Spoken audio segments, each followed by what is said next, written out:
90% of Africans are still waiting for their first shot. Tamara Keith, NPR News. The U.S. says it will continue to quickly return thousands of Haitian migrants to Haiti. Many are camped in Texas at the U.S. border with Mexico. Reuters reporter Dana Beth Solomon says some migrants have crossed into Mexico to get supplies, and a few may stay because they don't want to be flown back to Haiti. Once they were able to get to Mexico or somewhere they could charge their cell phone, they started to share WhatsApp messages and videos on Facebook, and they saw some of the videos from Haiti of people getting off the plane in Port-au-Prince, very distraught. She spoke to NPR's Morning Edition. Meanwhile, some Border Patrol agents have been placed on administrative duty. The Department of Homeland Security is investigating after images showed some agents on horseback who appeared to use their reins as whips on migrants. The Chinese property development corporation Evergrande says it has settled a multi-million-dollar interest bond payment. That pushes off a full-out default that could upend global markets. But NPR's Emily Fang reports Evergrande faces more debts with looming deadlines. Evergrande said in a statement it had, quote, resolved the $34 million interest payment on onshore bonds through private negotiation, a sign perhaps that Beijing could cut the property firm some slack. But Evergrande still owes more than $85 million in interest payments on international bonds due Thursday and is likely to default on those. And it has about $370 billion in total debts and liabilities. The firm became China's second biggest developer by taking out risky loans to buy land, selling apartments before it even built them, and then taking out more loans. But new regulations forcing developers to pay back debts have crippled Evergrande. Now other developers and contractors, many of which Evergrande owes money to, are also facing unstable finances. This is NPR. And the time is now 4 minutes after 9. This is WJCT News 89.9 in Jacksonville. I'm Michelle Corum. Physician and researcher Joseph Ladapo is Florida's new Surgeon General, replacing Scott Rivkees, whose last day on the job was Monday. Ladapo was an associate professor at UCLA's David Geffen School of Medicine when he was offered a professorship at the University of Florida College of Medicine. Sounding very much like Governor Ron DeSantis, Ladapo said at a news conference that vaccinations are not the only answer to handling the coronavirus pandemic. The state should be promoting good health, and vaccination isn't the only path to that. It's been treated almost like a religion, and that's just senseless, right? There are lots of good pathways to health, and vaccination is not the only one. Florida became a hotspot for COVID-19 this summer, with the highly contagious Delta variant spreading and vaccination rates remaining relatively low in parts of the state. The state has seen nearly 3.5 million coronavirus cases since the pandemic started. More than 51,000 Floridians have died of the disease. Jacksonville Beach Elementary School is now a Blue Ribbon school. The Department of Education has awarded the school a blue ribbon for exemplary high performance. Jacksonville Beach Elementary has been the highest performing elementary school in the Duval School District for over a decade. And right now, 76 degrees in Jacksonville, 70% chance of storms later this afternoon. A high near 88 degrees. Support for NPR comes from NPR stations. Other contributors include Data IQ, an artificial intelligence platform committed to bringing data-driven decision-making to every industry, every business challenge, and every team. Learn more at dataiq.com. And the Annie E. Casey Foundation.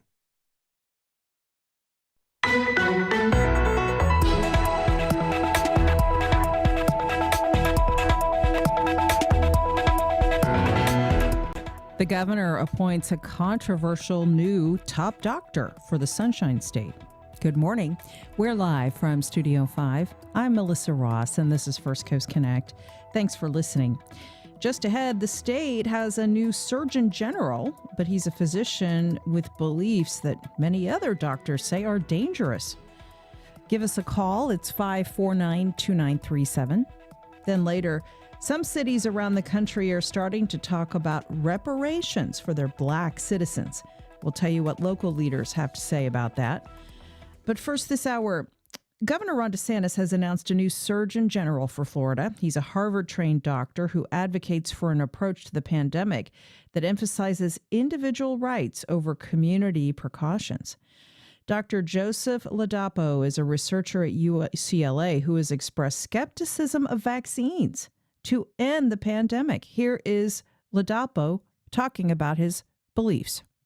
The state should be promoting good health, and vaccination isn't the only path to that. It's been treated almost like a religion, and that's just senseless, right? There are lots of good pathways to health, and vaccination is not the only one. Ladapo's views are widely condemned by the vast majority of public health experts and doctors who have emphasized the importance of vaccinating as many people as possible to end the pandemic.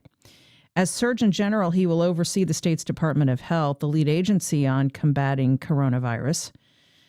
Ladapo is also a signatory of a controversial document called the Great Barrington Declaration. Essentially, it calls for letting the virus just run through the population to establish herd immunity. The declaration has been condemned by a slew of public health experts as dangerous and lacking a grounding in science. Michelle Aquino is a hospitalist at Baptist Health and medical correspondent at Action News Jax. She's been on the front lines of fighting this pandemic from the beginning. One of the doctors we turn to for insights about how the effort to combat the virus is going in Florida. And she's on the line now. Dr. Aquino, good to have you back on the show. Good morning, Melissa. Thanks for having me. Thank you. And as Florida has a new Surgeon General who has actually expressed vaccine skepticism, we want your calls, 549-2937. Emails to firstcoastconnect@wjct.org. Tweets to @MelissaInJax, and our Facebook page is open. So, Dr. Aquino, as someone who's been touting the importance of getting vaccinated from the beginning, because you've seen so many unvaccinated people die in your COVID ward at Baptist Health, what's your reaction to this appointment? I would say concerning is the biggest reaction I have.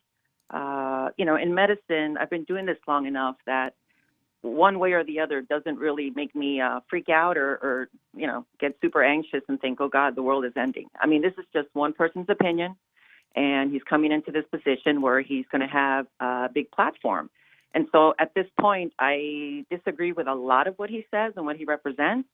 I'm open to hearing what he thinks is going to be the answer. That's what I love when people really, are anti-vaccine or anti what we're doing right now.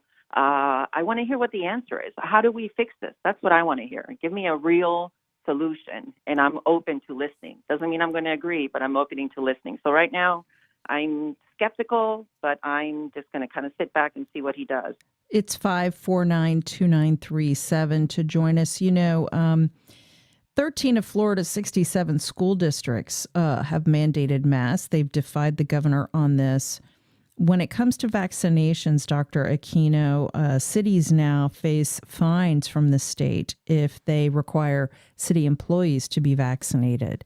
So we've seen this strong libertarian ideology emanating from the governor's office when it comes to mandates. Leaving that aside, though, can you speak from your experience as a physician and a hospitalist about the importance of vaccination? The majority of patients filling up ICU wards in this state and in this nation right now are unvaccinated. Right. So this is very basic information. If you get vaxxed, you have a significant protection against this coronavirus, which causes significant harm. That we know. We see graphs over and over throughout the United States, different cities. They have a low vaccination rate.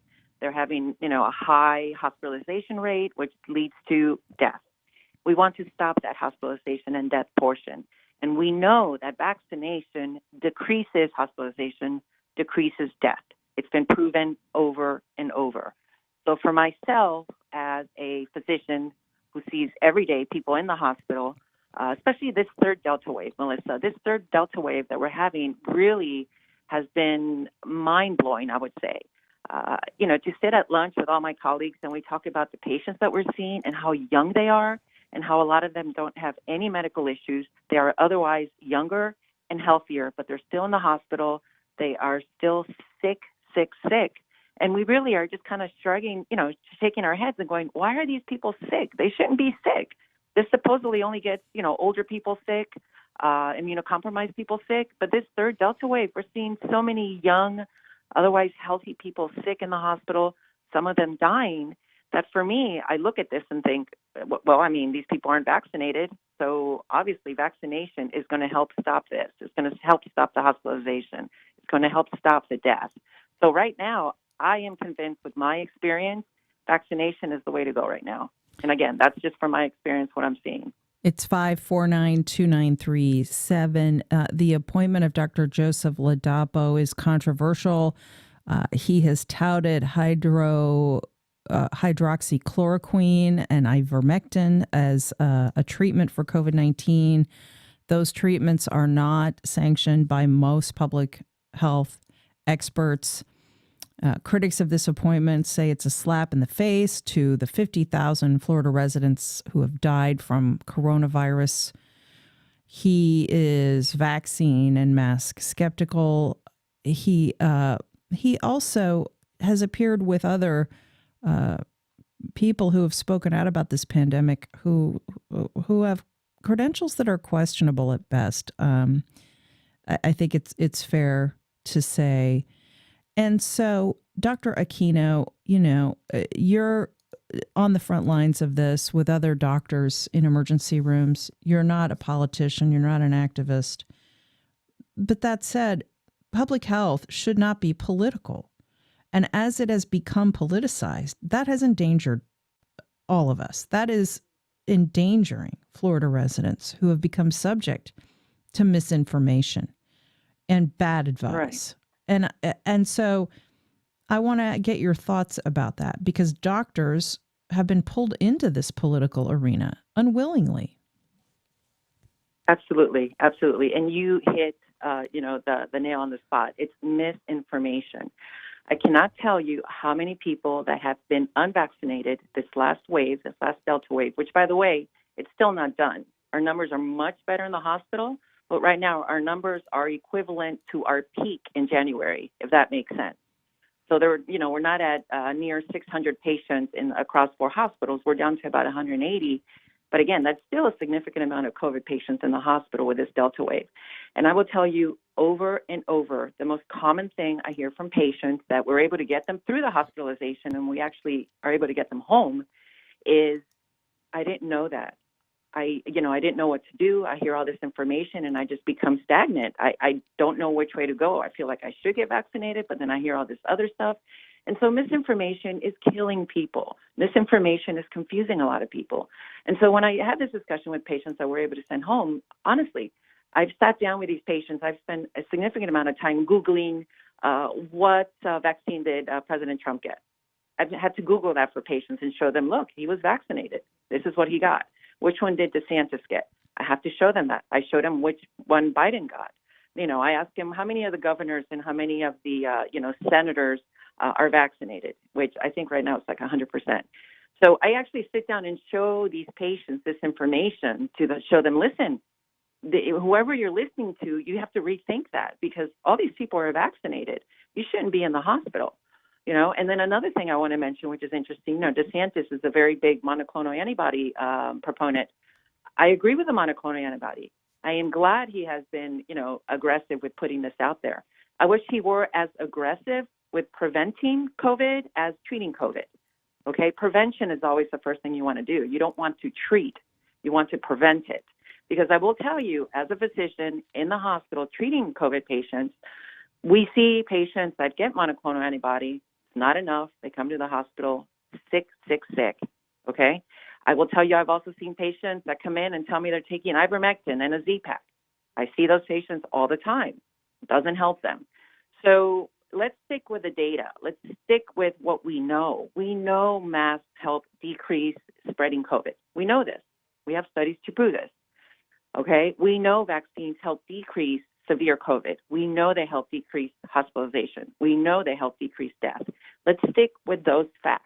Yes, there's a place for monoclonal antibody, but that is kind of like a last-ditch Hail Mary throw before you end up in the hospital. That shouldn't be your first choice after getting COVID. You should concentrate on not getting COVID. So misinformation has really confused a lot of people. And it's unfortunate because, the general surgeon if you look up the definition of the Surgeon General, what they're supposed to do, they're supposed to listen to the best scientific information available on how to improve someone's health and decrease the risk of illness and injury. That is the definition of what a Surgeon General is supposed to do. So it's concerning to me that we have just gotten a Surgeon General that I feel is not in line with that definition, unfortunately. And again, misinformation is killing people daily. We're speaking with Dr. Michelle Aquino of Baptist Health. She's also medical correspondent at Action News, Jax. About the appointment of Dr. Joseph Ladapo to become the state's new Surgeon General. He still faces confirmation by the Florida Senate. Ladapo, controversially, is a signatory to a document called the Great Barrington Declaration. It calls basically for letting people just get infected naturally with this deadly virus to achieve herd immunity. Dozens of researchers have called this document a dangerous fallacy, unsupported by scientific evidence. 5492937, Michael in Ponte Vedra. Hi, Michael. You're on the air. Hi, good morning. Thanks for taking my call. Sure. I'd like to know what the recent news about the AMA preparing to sanction doctors who are spreading misinformation, how that might affect the appointment of the new Surgeon General. And I'd also like to know the doctor's opinion on why it seems the governor and the new Surgeon General appointee seem to want to cull the herd instead of keeping us healthy. And I'll listen out. Thank you. Thanks for that. Dr. Aquino, spreading COVID vaccine misinformation on social media or on traditional media, that could result in sanctions from medical boards. As a physician, can you share your insights about this? Yes, I'm an internal medicine doctor, and so the American Board of Internal Medicine, the ABIM, actually sent out a statement saying, listen, this is the science. This is what we need to be encouraging patients to do. This is the evidence-based medicine that we have right now, and this is what we need to be following. If you're not following this, there could be sanctions. So, we all get the market letters sent to us, and obviously I think the majority of us agree with this statement. We just have a minority, very small minority, I think, that are disagreeing with that. I will tell you here at the hospital and with my connections across the United States, most of us physicians that are working in the hospital, that are taking care of sick patients, I'm not getting any feedback that anyone's thinking of, throwing in ivermectin in treatment or, some of these other things people say we should be doing. So I think when you're taking care of these sick patients in the hospital, we're all pretty much following the guidelines overall. I think when you get into the community, that's where you have some of these doctors, going rogue a little bit, doing some of the other things that there's really no significant evidence-based medicine to follow, like the ivermectin. I keep mentioning that one because that seems to be the flavor of the hour right now. And the thing with ivermectin is it is approved for other things in humans. So I think the mindset for those physicians that are doing that in the community is patients are coming to them saying, I don't want to get vaccinated. You need to help me. You need to do something else for me. And they're going, okay, you know what? This probably won't hurt. It might not help, but I don't think it's going to hurt. So let's try it. I think that's the mindset of some of these physicians practicing in the community. That's one thing I'll say. So I think the AMA, the ABIM, all the medical boards, it's really tough to focus on that one person. You have to find who is giving you this misinformation, and then you have to complain and report it to the state. So it's interesting. You have patients come in, and I'll see them on ivermectin, see them on treatment that I know does not work, that we've seen does not seem to work. Let me rephrase my wording. And those patients it's interesting. They don't want to tell me who their doctor is. They don't want to give me the information. So I think right now we're all overwhelmed in the system, and it really takes a lot of patience and a lot of energy to go through the channels of reporting someone. So I think that's why I'm not sure this is going to be something where, we're going to have all these doctors all of a sudden being, having their license taken away, because I'm not seeing that in this community. There are a few doctors using the ivermectin, but again, it doesn't seem to be a huge percentage of the community. So I don't know how hard that's going to be to really make happen, have these doctors lose their license. What does So it? that's one answer. Yeah. What does it say though that the state's top doctor holds beliefs that medical boards consider to be fringe, even dangerous? They're seeking to sanction other doctors who hold these beliefs or espouse them publicly on social media Right. or give them to Right. patients. And this is going to be the physician who is leading pandemic response for the state of Florida. Well, it's going to be interesting to see what our medical boards do with Dr. Ladapo, in his views, because obviously they fall outside the standard of care right now for COVID. So I think, we need to keep our eyes open and see what kind of feedback he gets from our boards and see if, the boards actually are able to impose any kind of restriction or whatnot. So, going forward, that'll be very interesting to see. 549-2937. Give us a call. Mark in San Marco. Hi, Mark. Hi, Melissa. Can you hear me okay? Yeah, go ahead.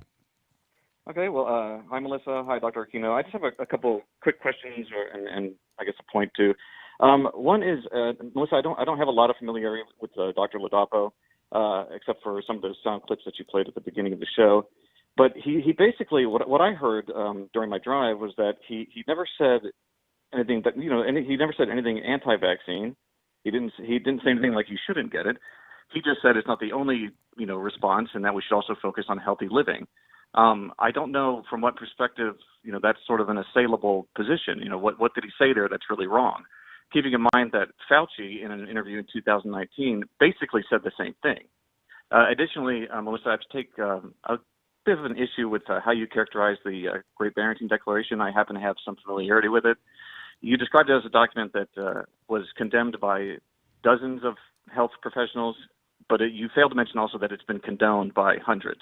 And I guess I appreciate that, Mark, but I'm sorry. The overwhelming weight of the medical mind share, if you will, is opposed to the Great Barrington Declaration. Dr. Aquino? Yeah, I have a few points. First of all, if you look at the writings of Dr. Ladapo, he has said, and I am quoting, he promotes vaccination to prevent serious illness. I agree with that statement. Unfortunately, he says we do not need mandates because adults can make their own decisions. I have learned in this process that I feel that adults cannot all the time make the best scientific decision for their health because they're not looking at the medical data. They're looking at other types of data. Anything that shows up in print or shows up on the internet is believed as, oh, this is a legitimate source, and it's not.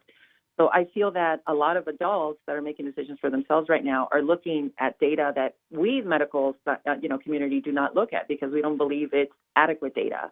It's not legitimate data. So I want to say that, and I'm not saying adults can't make their own decisions. I'm just saying in this instance with COVID, there's so much misinformation and so much confusion that at the end of the day, they don't know who to listen to. And that's frustrating. Okay. So that's one concern with the way he sees this. Another thing he does say from the Great Barrington Declaration, actually I read some of it, and part of it says, one of the main things they focus on is treating the old and the infirm, the people that are high risk for getting disease, for getting sick from COVID and dying. The first two peaks of COVID that we've had, I might have agreed with that. But at this third peak with the Delta, this has just, blown my concept of COVID out of the water because I've seen so many young, healthy, sick people in the hospital right now. So I completely disagree with that statement of treat only the old and the infirm, because that doesn't make sense right now. With what we have with Delta, that doesn't make sense. It's not just the old and the infirm. The old, about 85%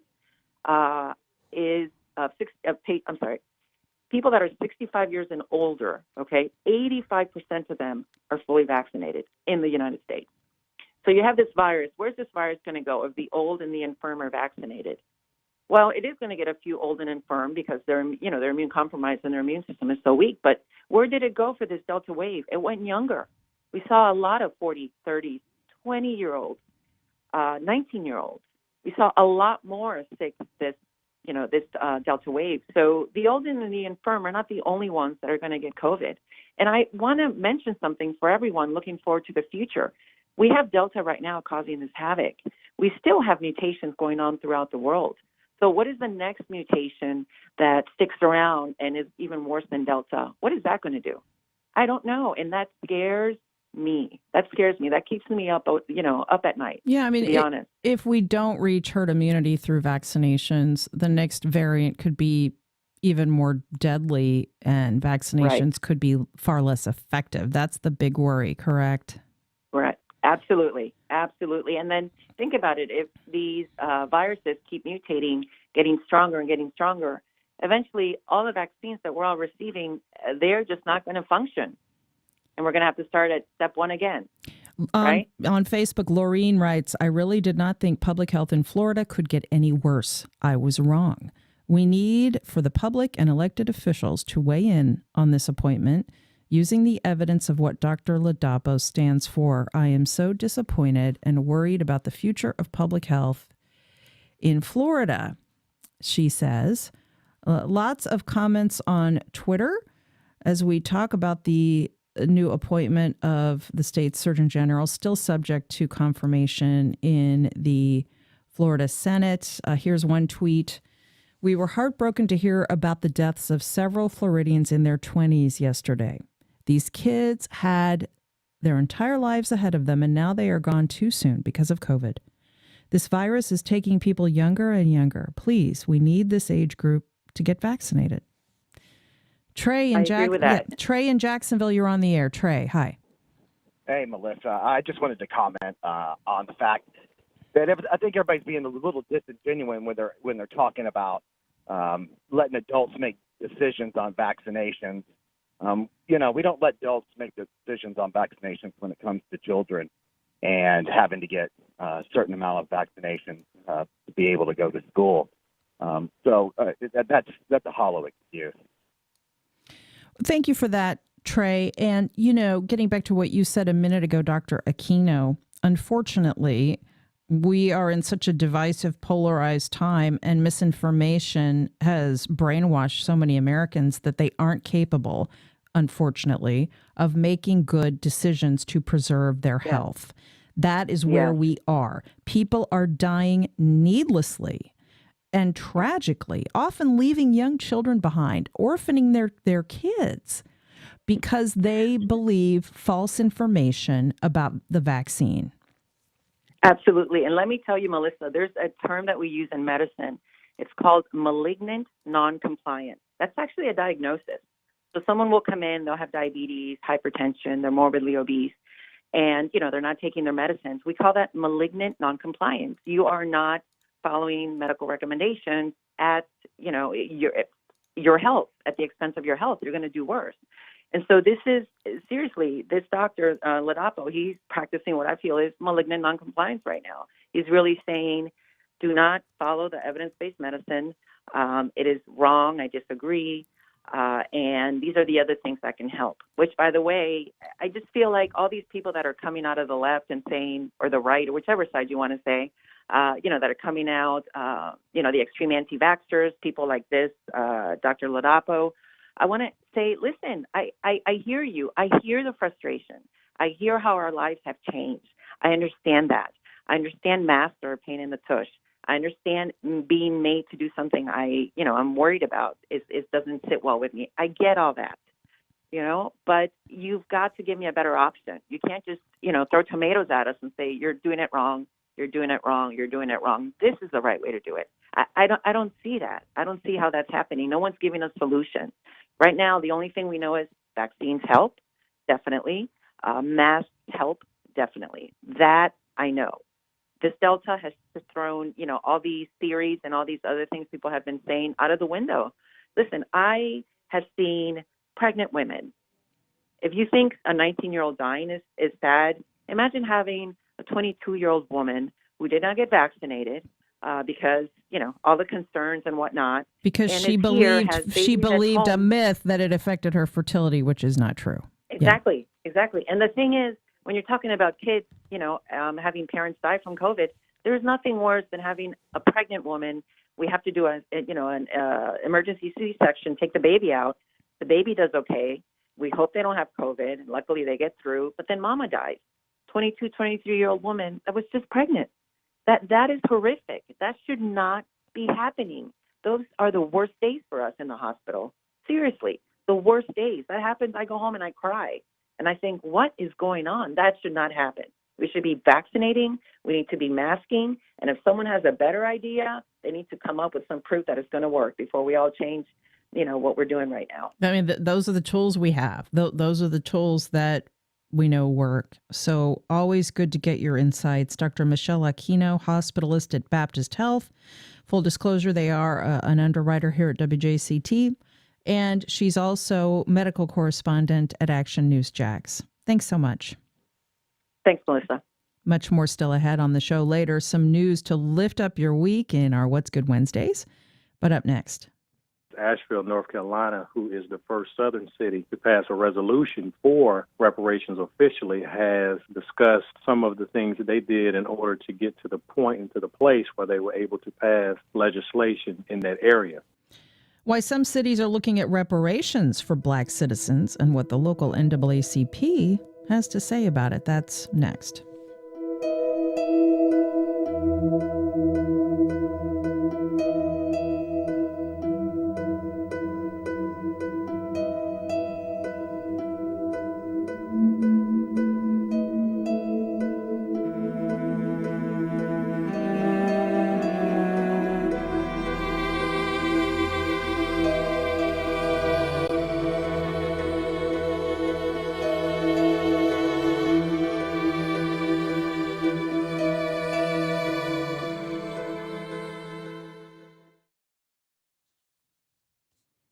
Well, it's not a new idea, but today there are increasing calls for reparations, payments to Black Americans for the up to 40 million U.S. residents whose ancestors endured generations of state-sanctioned slavery and for the legal and de facto discrimination that continued into the Jim Crow era that followed for many more decades.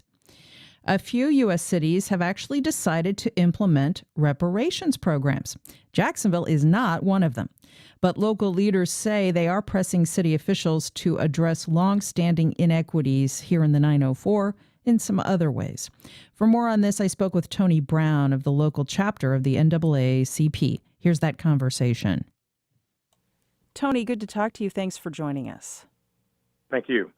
So as more cities around the country seek either reparations or at least putting forth official apologies for slavery, what's happening in Jacksonville when it comes to this issue? Well, in Jacksonville, we're kind of in the infancy of trying to get buy-in from the people as well as the elected officials. What we have done is Asheville, North Carolina, who is the first southern city to pass a resolution for reparations officially, has discussed some of the things that they did in order to get to the point and to the place where they were able to pass legislation in that area. One of the things that we wanted to stress in Jacksonville was we wanted to hone in on something specific that you can kind of quantify today, which is redlining. Redlining to me is no more, no less important from the legacy of slavery and Jim Crow, but we can still see the effects of redlining today, and there are still people who are living presently today who still feel the effects of redlining. So we wanted to be real specific in terms of how we dealt with reparative justice here in Jacksonville specifically. And how do you think that might play out with the Jacksonville City Council? There probably isn't the political will here to do what cities like Asheville, North Carolina have done, but you are trying to raise this issue locally. And what are you hoping realistically to accomplish? Well, there are a couple of things. One of the things that we need to do is we need to take a page out of Dr. King's book and raise the awareness for mainstream media, not only locally but nationally, in terms of restoring wealth in communities and reparations as a general conversation.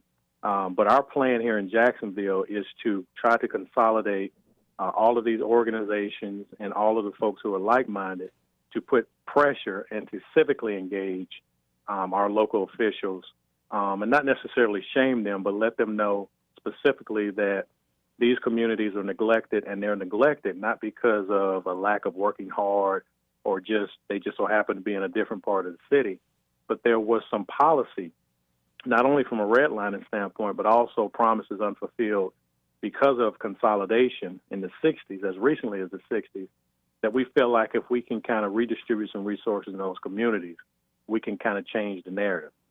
So, to make a long story short, we're putting together a collaboration of organizations called Red Alliance of Justice. We are inviting all organizations who want to see humanity practice, not just from a reparations standpoint, but just, common humanity in terms of sidewalks,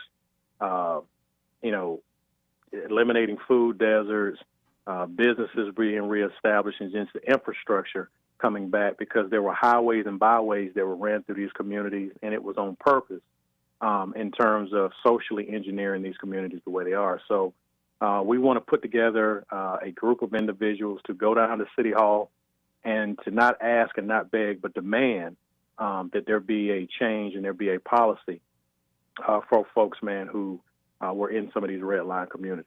And what would that policy look like? Well, the policy would look this way. There are a number of demands that we are asking for. One of them is low interest rates on some of the homes in some of the areas, specifically in Newtown, Durkeeville, Moncrief. These areas were redlined as early as the late 20s, all the way into the day they're still affected. We want to see the infrastructure improved. We also want to see programs like Operation Tiger Paw, as well as Students to Troops. Students to Troops is a policy program that you implement in the local high schools to give the students an opportunity to go through police training and to be able to police their own community. So there are a number of different initiatives we already have. We just need to marry those initiatives to that money that would come. And the money would come from the budget as well as an outside entity that is specifically for those red line areas. They wouldn't be taxed, and they wouldn't be coming from another different money source like we see in some of the other cities. So when do you plan to take this to City Hall? We plan to take it to City Hall the 4th Tuesday in October. That is tentatively when we want to do it. Again, we're asking all organizations, everyone who is a fan of humanity, and everyone who wants to see these communities thrive again like they were prior to red line policies. And so that is the target date, around the 26th, I believe. October the 26th is the date. So for anybody who is interested, we do have a meeting tomorrow with the Economic Committee at 6. And they're more than willing to reach out to me so they can listen to some of these action steps that we have moving forward. Tony Brown with the Jacksonville NAACP. Thanks for joining us. Thank you.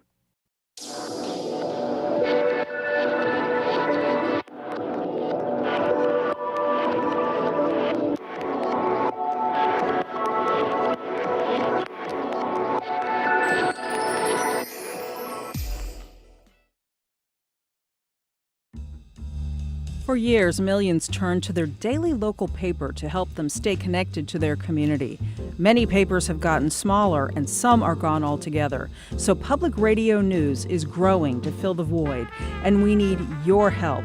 There's strength in local journalism, and it begins with you. Give now at wjct.org/donate or call 353-9528.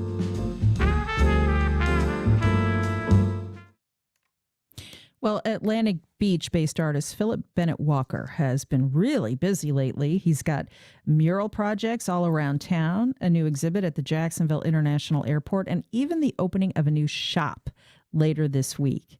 Hey, Philip, good to talk to you. Hey, Melissa, thanks for having me. All right, so much happening in your world. Let's begin with your new mural projects. Tell us about those and where people can see them. Yeah, we've been real busy throughout 2021. We've put a few murals on the beaches, and we just did one in Murray Hill. We've got one on Jack's Beach Brunch House in Jack's Beach, and a few in Atlantic Beach with Art Republic. We helped do the Mayport murals. And what do the murals depict for people that haven't had the chance to see them yet?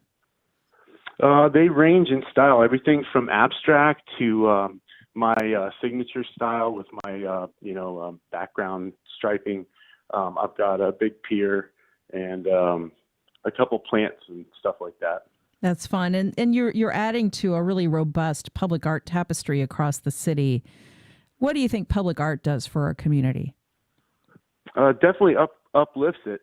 I've seen a lot of people come together over these projects between myself and other muralists and artists. It's been really cool to see happen. Now, you also exhibited your work at the airport, yes? Yes, yeah.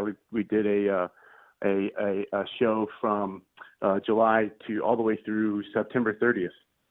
Now, that is still up at the Haskell Gallery, original paintings and prints narrating your Floridian upbringing. So that's another opportunity for people to come out and see your work.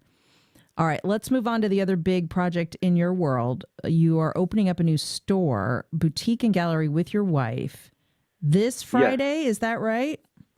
Yes, from 5 to 9. I'm opening. It's with my wife, artist Elizabeth Walker. We're doing our jewelry company, Elizabeth Sarah Collections, and my artwork. So we're going to have originals, prints, jewelry. It'll be a nice little place for people to come and hang out and kind of check out our vibe. All right. That's cool. And what's it like doing all this in the middle of a pandemic? What are some of the challenges that you guys have encountered? It's been crazy, but really good. I think a lot of the people that have been alongside us, we've all supported each other. And it's been a learning experience for everybody. But I think throughout the whole thing, we've kind of learned to tighten up everything we do and just become better artists and better business people. So, not saying that I enjoyed the pandemic at all, but I definitely learned from it, and we definitely became better people from it. Absolutely. Now, with the opening, you have some special goodies on tap for people who stop by. Tell us about what they can expect.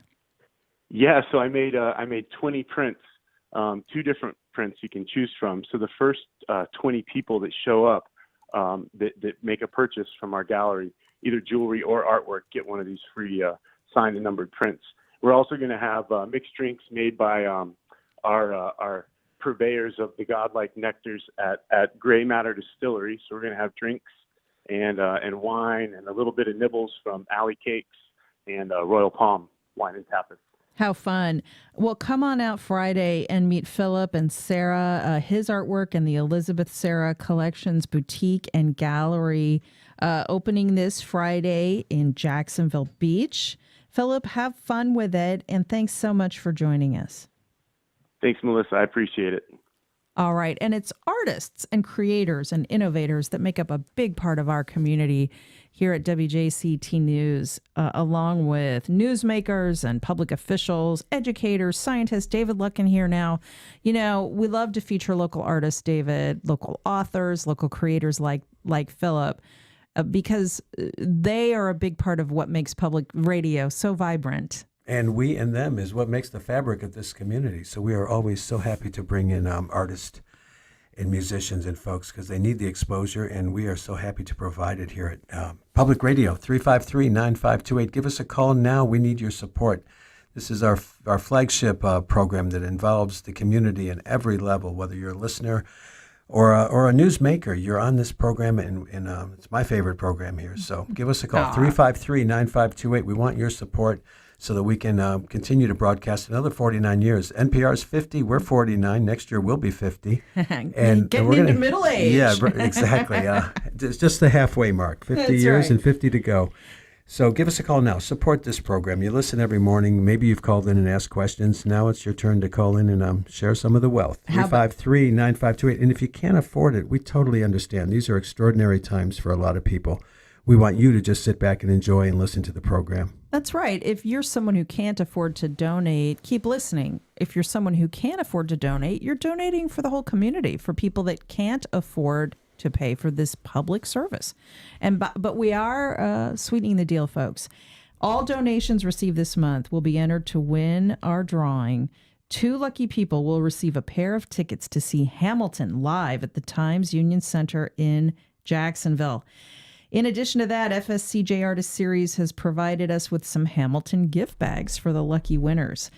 That includes a Hamilton scarf, water bottle, mug, coasters, and some other goodies in the swag bag. How about that, everybody?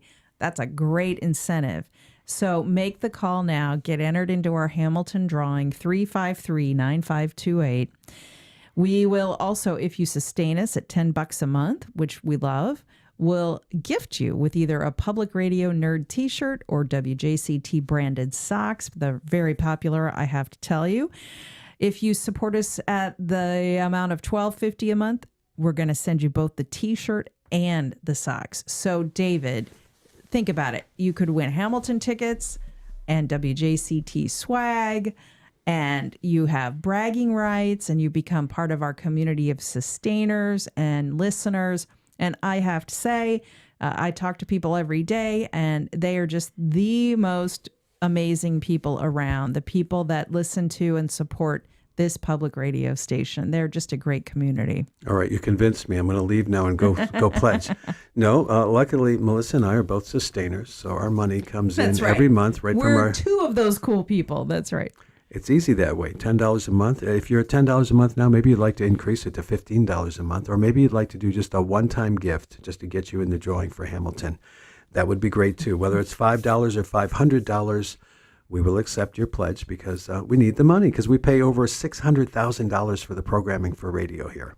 So a couple times a year, we ask you for a little bit of help. And you always come through. So come through for us now, 353-9528. Call us.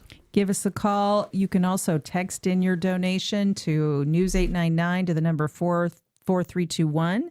Text to give, folks, or donate at WJCT.org. However you like to do it, we appreciate it. Pull over to the side of the road before you make the call or text. Be safe out there.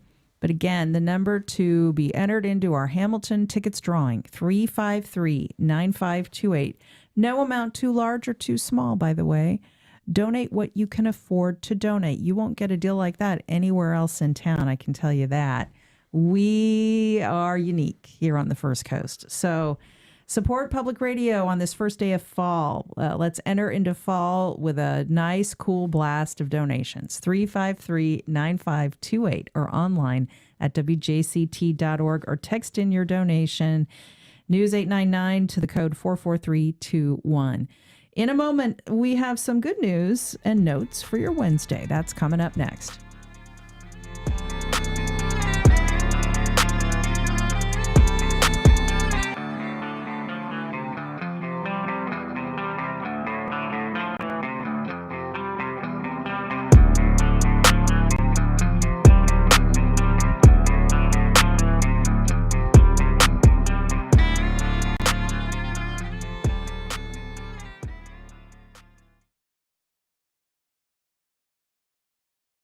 Announcing Vickers Landing at Oak Bridge, bridging retirees with an all-new Ponte Vedra Beach community, featuring new homes, a resort lifestyle, and a life plan for every stage of aging.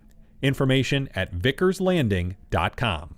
WinGuard Marketing and Communications Agency, committed to businesses, nonprofits, and marketing teams to help develop data-driven advertising plans for Jacksonville and beyond. More information on WinGuard's services can be found at wearewinguard.com. I'm Peter O'Dowd. School bus drivers are in high demand. The director of a bus fleet in one Arizona district had to start driving a van full of kids himself, surprising parents when he showed up at the bus stop in a shirt and tie. The parents were looking at me. They were like, who is this guy? Hi, you have to greet him. I'm the director. Solving the bus driver shortage next time on Here and Now. Today at 2 on WJCT News 89.9. On the next Fresh Air, B.J. Novak, who became famous for his role on The Office as Ryan, who had an on-again, off-again relationship with Mindy Kaling's character Kelly Kapoor. Novak was also a writer and executive producer of the series. He's created the new topical anthology series, The Premise. Join us. Today at noon on WJCT News 89.9.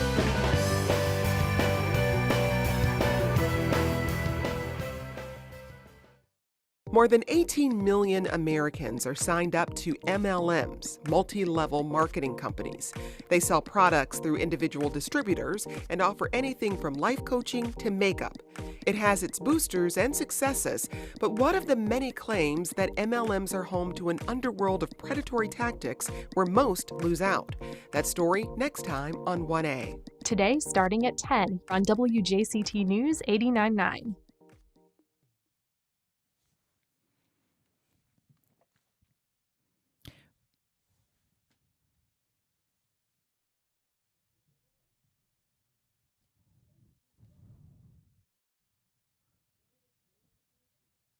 Welcome back. Well, the 45th Annual Cultural Council Arts Awards are coming up tomorrow night.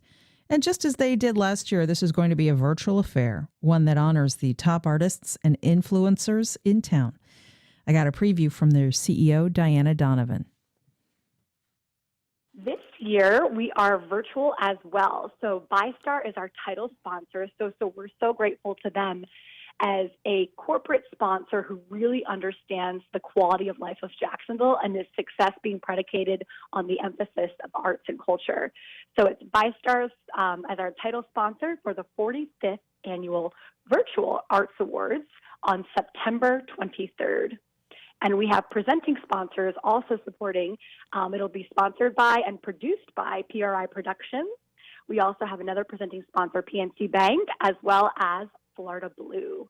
For our Arts Awards this year, we have two opportunities for the public to participate.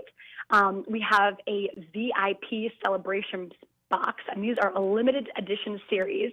Each piece has a manifest and a Dublaze featured distillery craft cocktail. It's infused with multiple cultural arts and organization items. You get your own piece of art. Ocean Soul helps sponsor it, so you'll get your own piece from Ocean Soul. Bread and Board has our famous charcuterie in it. And so we have a lot of different things that you can get for $125. So for your VIP ticket, you can help make the craft cocktail with us. Get a little bit of manifest, a little bit of local distilleries, local artists, and have a surprise in every box from a Northeast regional artist. And then general tickets, if you'd like to be able to see all the good community stewards doing hard work in the community and being elevated on this platform as the people really leading Jacksonville forward, a general ticket admission price is $25. So we encourage people to go to culturalcouncil.org or follow us on Instagram or Facebook at More Art Culture for more information on the Arts Awards. But we have some incredible nominees this year, and we're really excited to highlight and showcase the nominees as well as the winners, because we believe that anyone and everyone in our community helping to contribute to the overall good, we want to be able to give our platform away and take a moment to say, like, in a year of resiliency and innovation, these were the people that really helped make sure our community stayed as rich and wonderful as it is. Check it out. Register for the virtual event at the Cultural Council's website. Well, it's Wednesday, so here's some more notes for you. What's good this week on our menu? PB&J Jacks, that stands for Party, Benefit, and Jam. They're partnering up with the city's gem, Norman Studios, to present a special viewing of the classic silent film, The Flying Ace. It's all to celebrate National Silent Movie Day. Now, the screening takes place next Wednesday night at 8 o'clock via Zoom, and they've got some special hosts for this incredible viewing of a major historic film shot in Jacksonville 100 years ago, featuring an all-black cast, so rare in those days. And it all stems from the golden era of this city's heyday as a silent film capital. Register now for this exciting cinematic event at normanstudios.org. Well, the Jaguars are kicking off a month-long celebration of Hispanic Heritage Month with a series of events honoring the rich history and significance of the Latino community. It's one of the fastest-growing populations in Northeast Florida. That includes an original hand-painted mural by regional artist Whitney Perez, just unveiled at DuPont Middle School. This Friday, the Jags will recognize 3 winners of the Duval County Public Schools Hispanic Heritage Month essay contest. 1 winner each from elementary, middle, and high school will receive game tickets, a custom Jaguars jersey, Jaguars apparel, and in-game recognition. Congrats to them. 11 nonprofits across town have received a total of nearly $600,000 to increase access to mental health services in our area. So needed right now. This is the latest round of grant making from the Partnership for Mental Health, which is an initiative of the Dolores Barr Weaver Legacy Fund at the Community Foundation for Northeast Florida and Baptist Health.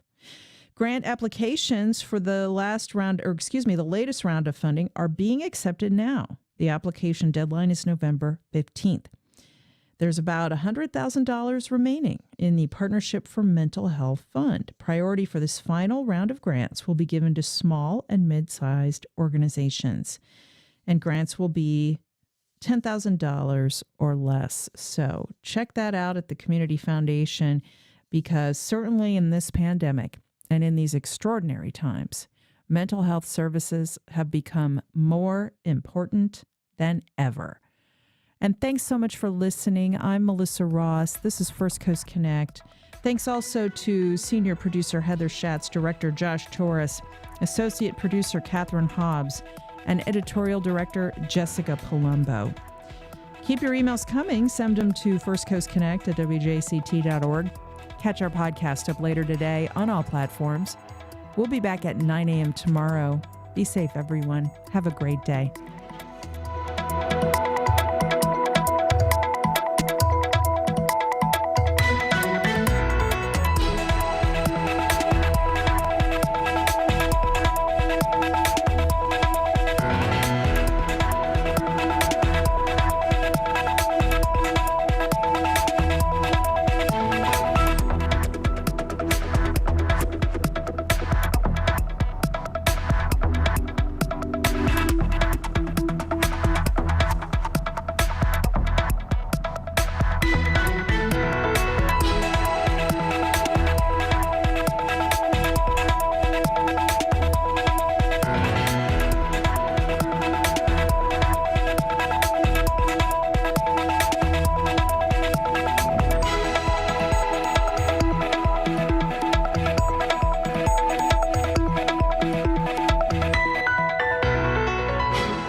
Support for First Coast Connect is provided by Baptist Health and the North Florida TPO. North Florida TPO, proud sponsor of WJCT's First Coast Connect, bringing to the community innovation in transportation planning, commuter services, clean fuels, and intelligent transportation systems. More at northfloridatpo.com. Baptist Health is a proud sponsor of First Coast Connect with Melissa Ross. Wayne Hogan of the Terrell Hogan Law Firm. I'm Wayne Hogan. Distracted driving is deadly. Teens? Yes, but adults too. And there are millions more adults than teens. Arrive alive. Let's end distracted driving. Learn more at waynehogan.law.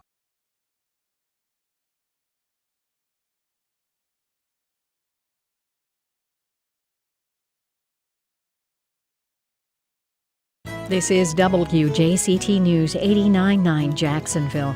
Transition from becoming a listener to a listener supporter. Call 353-9528 or go to WJCT.org and pledge. Thanks. When it comes to MLMs, it's lonely at the top. But what about all the people at the bottom? From WAMU and NPR in Washington, this is 1A.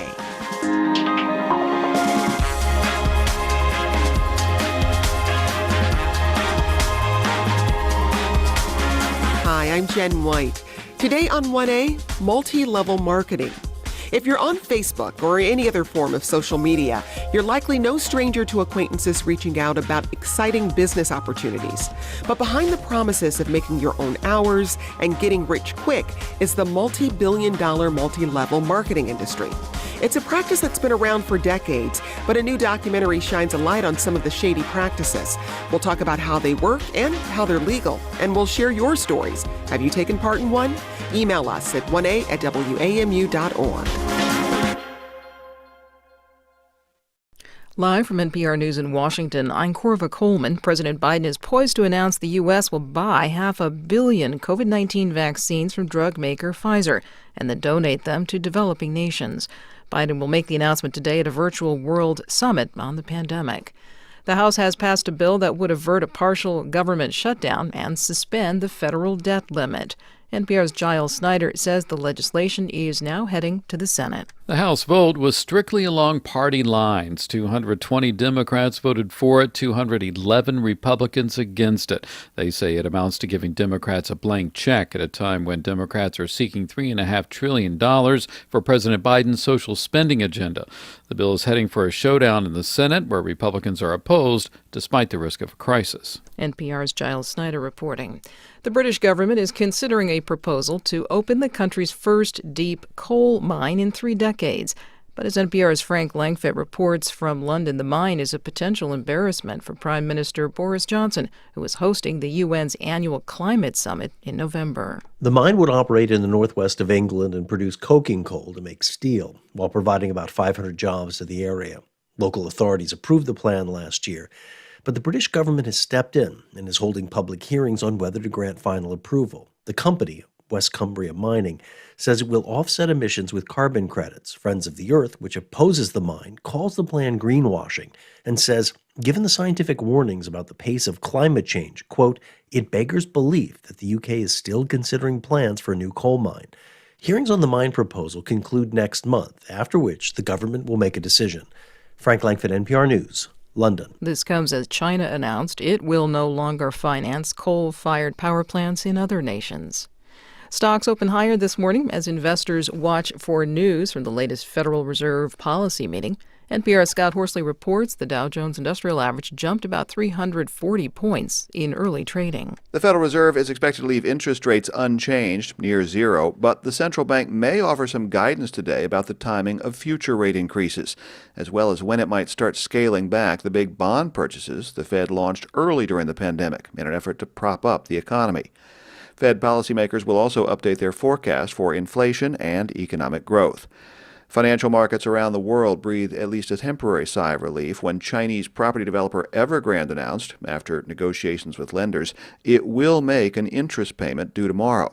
That lifts, at least for the moment, the threat of default by the heavily indebted company, which has been weighing on markets for several days. Scott Horsley, NPR News, Washington. On Wall Street, the Dow is now up 340 points, or about 1%, at 34,260. The Nasdaq is up 76 points. You're listening to NPR News from Washington. The time is 4 minutes after 10. This is WJCT News 89.9 in Jacksonville. I'm Michelle Coram. If you're waiting weeks for your yard waste to be picked up, help could be on the way. As WJCT News' Claire Heddles reports, the Jacksonville City Council Finance Committee has approved an additional $4 million for trash pickup. The spending plan is now heading to the City Council. Money that had been planned for pay raises was reallocated Tuesday to fund COVID testing, disaster management, and garbage pickup. The mayor's office is working out the details of how to spend the $4 million to fix garbage collection problems. Mandarin Councilman Michael Boylan says he's received an onslaught of complaints. I welcome the communication of knowing what those plans are because I'm getting an awful lot of questions about it. The trash pickup money is part of the $171 million the city was granted through the Federal American Rescue Plan. The proposal also includes $24 million for road resurfacing and $4 million for affordable housing. Claire Heddles, WJCT News, 89.9. It's 81 degrees here in downtown Jacksonville. 70% chance of showers and thunderstorms, especially mid to late afternoon. Otherwise, mostly sunny, upper 80s for the afternoon, into the 60s for tonight's low temperature, low 80s on Thursday.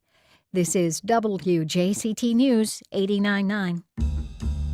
For years, millions turned to their daily local paper to help them stay connected to their community. Many papers have gotten smaller and some are gone altogether. So public radio news is growing to fill the void, and we need your help. There's strength in local journalism, and it begins with you. Give now at wjct.org/donate or call 353-9528.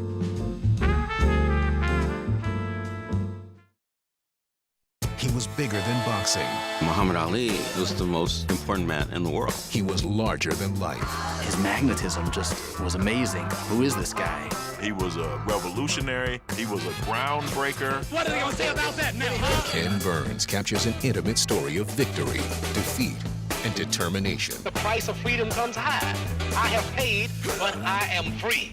Muhammad Ali. Tonight at 8 on Jax PBS.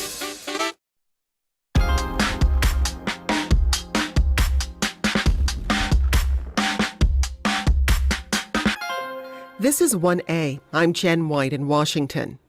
You may have been one of many who were recently glued to their screen watching Amazon's LuLaRich documentary. This series uncovers the rise and decline of the multi-level marketing clothing business, LuLaRoe. I had achieved the dream. I was selling magic leggings. This is a huge opportunity in America. Women were selling breast milk so they could afford startup costs. It had just become a circus. Mark starts spouting off passages from the Book of Mormon. A mass delusion. Oh my God, I'm in a cult. The documentary exposes the inner workings of multi-level marketing companies, or MLMs. These companies recruit contractors to both sell their products and to bring in more independent contractors. The more people a contractor brings into the company, the more money they stand to gain. LuLaRoe is one of countless MLMs operating in the U.S., and while they're legal, one estimate says only 25% of people in them turn a profit. The Federal Trade Commission has even said that some MLMs are indeed pyramid schemes. So today we take a deep dive into the business of MLMs, and we talk to people who were once in them. Joining us today are Robert L. Fitzpatrick, author of Ponzi-nomics, The Untold Story of Multi-Level Marketing. He's also president of Pyramid Scheme Alert. That's an international association that works to expose and prevent pyramid scheme fraud. Robert, thanks for being with us today. Also with us today, Roberta Blevins, former LuLaRoe consultant and the host of the Life After MLM podcast. Roberta, welcome. Thank you for having me. And Josie Nykoy. She's the creator of the Not the Good Girl YouTube channel and a former top MLM distributor. Josie, thanks for being here. Thank you for having me. And we did reach out to LuLaRoe for their response to the documentary, but did not hear back in time for this broadcast. Robert, let's start with some definitions. What is multi-level marketing, and what are the hallmarks of an MLM? Well, that's the question most people don't address. They just get in them, and they're solicited. But essentially, they're all have four major characteristics. They're all based, they present themselves as sales companies, but they are based on the endless chain. That is, what they're most famous for is recruiting. You recruit one person who recruits another person, so you have this long genealogical chain of distributors, so-called distributors. And that becomes the basis for MLM's hallmark promise of an unlimited income. You have to pay to get into it. There's an entry fee. You normally have to buy products monthly or in order to stay qualified. You have to recruit if you're really going to make money. That's the people who make money recruit. And then there's a mechanism, a formula, a pay plan formula that transfers money from that long genealogy of recruits up to the persons at the top. Those four characteristics define what and all of them have those same four characteristics. Now, pyramid schemes are illegal in the U.S. In theory, how would an MLM operate differently from a pyramid scheme? Well, in theory, and there is no law in the United States, there's no national law that defines the pyramid scheme or outlaws them. So effectively, what operates here are case laws. There are various cases.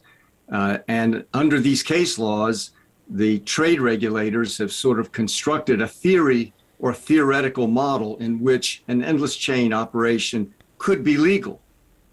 And so these include the majority of the money coming in the door and on which these bonuses or money transfers occur come from retail sales, not from the purchases of the individual so-called distributors or participants themselves, that there's some mechanism for buying back if someone wants to get out or discovers they don't want to be in it anymore, or they feel they've been harmed.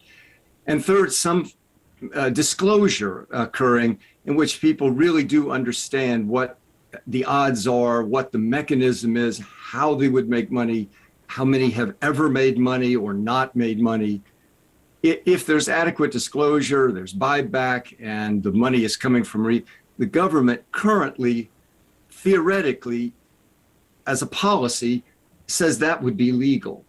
They don't go out and monitor these companies to see if any of them do that, right? That's, so a person should not assume that when they get into a company, it is legal by definition. No, because arbitrarily, occasionally, the FTC prosecutes these schemes. Oh my God, they discover, most of that money isn't coming from retail sales. Nobody's making money, and nobody really understood what the heck they signed when they got into it. Now, Roberta, you were a LuLaRoe distributor. For those who may be wondering if they're in MLM, are there certain signs you think they should be looking for? There definitely are a lot of red flags that you're going to experience when you join these companies. Somebody that's telling you that you're about to own your own business for a very small amount of money is usually a pretty big red flag. The emphasis on the sisterhood, the emphasis on the community, the emphasis that it's about this business opportunity and not the actual product. Those are going to be really big red flags that you should look for when deciding whether or not to join these businesses. Now, Josie, you were in the top 1% of 3 MLMs. Explain exactly what that means. So I was a 6-figure earner in multi-level marketing, and I joined when I was a hairstylist. And 16 months later, I was able to quit my job and do MLM full-time from home, something that I never thought about when joining. Like Robert said, you need to look at all the hallmarks of what makes something a pyramid scheme and multi-level marketing. I didn't even understand really what MLM was. In my head, I was just, it's legal. Okay, yay, I could make a sale. And I really liked the product because a lot of the products aren't bad products.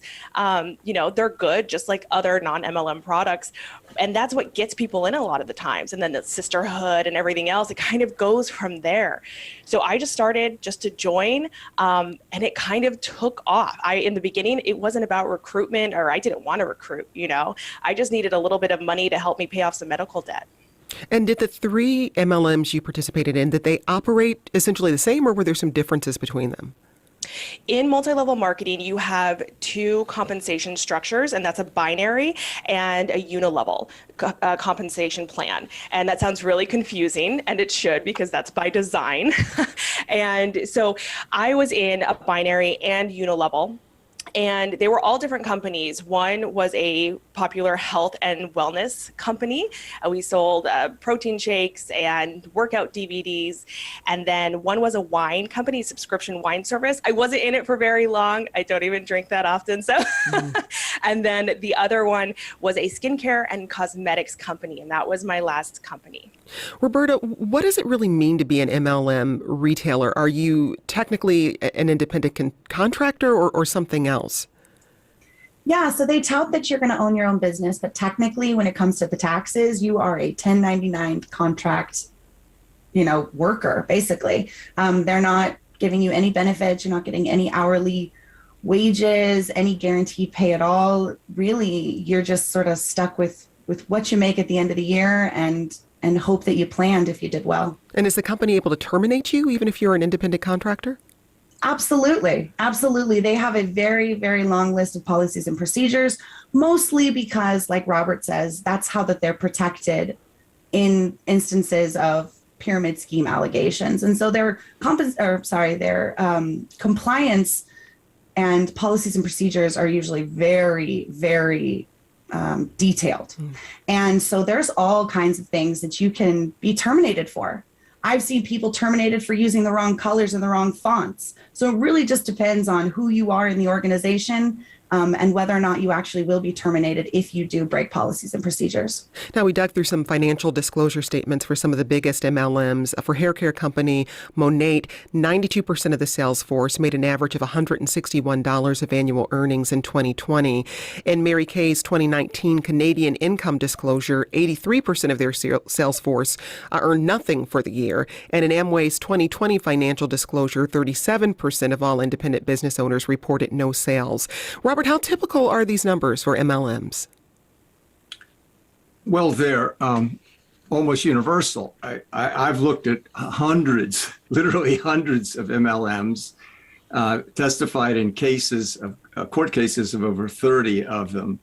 And there's a big lie going on here, a big lie, a lie so colossal, people can hardly imagine it to be true, which is virtually nobody actually makes real income. Even those figures you gave are gross revenue, not income, not net income. They don't include expenses.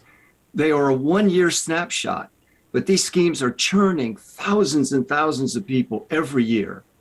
The only real question to ask a company would be, how many people have ever joined this business, so-called, and how many of them in total ever made a net profit?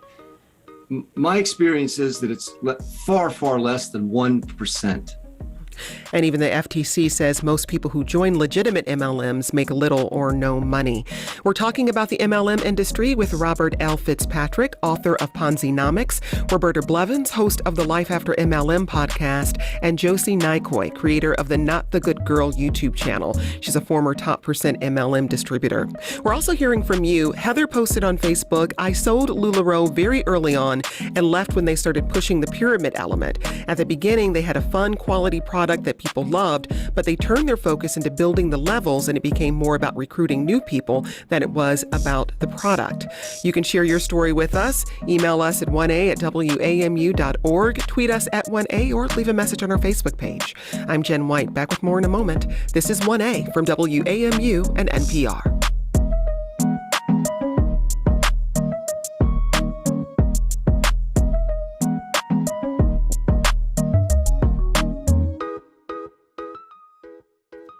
Give us a call, 353-9528. I'm Melissa Ross here with producer extraordinaire Heather Schatz. Hey, Heather. Hey, yes, we appreciate all your support every day during First Coast Connect and weekly on the Florida Roundup and our newest show, What's Health Got to Do with It, with your calls, questions, and comments. But right now, we also need you to support us financially, and you can do so by calling 1-800-722-9528. Or you can text to give. Right give here. 899, sorry. News 899. Or at WJCT.org. Yeah, you can text News 899 to the number 44321 and text to donate that way. By the way, as we've been talking about all morning, if you donate at any amount this month, you're going to be entered into our drawing. 2 lucky people out there will each receive a pair of tickets to see Hamilton at the Times Union Center. You know, Heather, you're a New Yorker. Hamilton started on Broadway, and now it's spreading all over the country to shows like the one that we have in town. It's exciting. It is. And we're taking the kids. They've been looking forward to it since before the pandemic. So it's a great incentive for you guys to become sustainers. Yeah, I mean, they had to reschedule it, which was disappointing. So there's all this pent-up excitement to see it. We're really excited to present these tickets as a thank you to our donors. We also are thanking donors with T-shirts and socks when you donate $10 a month. So call us up now at 353-9528.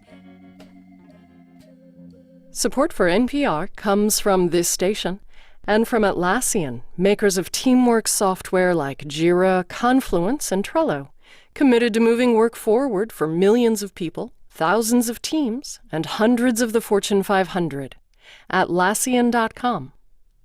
And from Workday, an enterprise management cloud focused on providing organizations with a system to continuously plan for all what-if scenarios.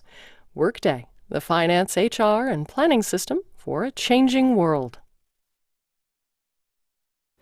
I'm Jen White. This is 1A. We're discussing the new Amazon docuseries LuLaRich, which digs into the multi-level marketing company LuLaRoe and what it tells us about the MLM industry today. We're also hearing from a lot of you. Hi, this is Diane in Ohio. A few years ago, I was caught up in a multi-level marketing business. It was during the recession. I was going through a divorce and really needed a job that I could do from home. I was desperate. I had 3 young sons.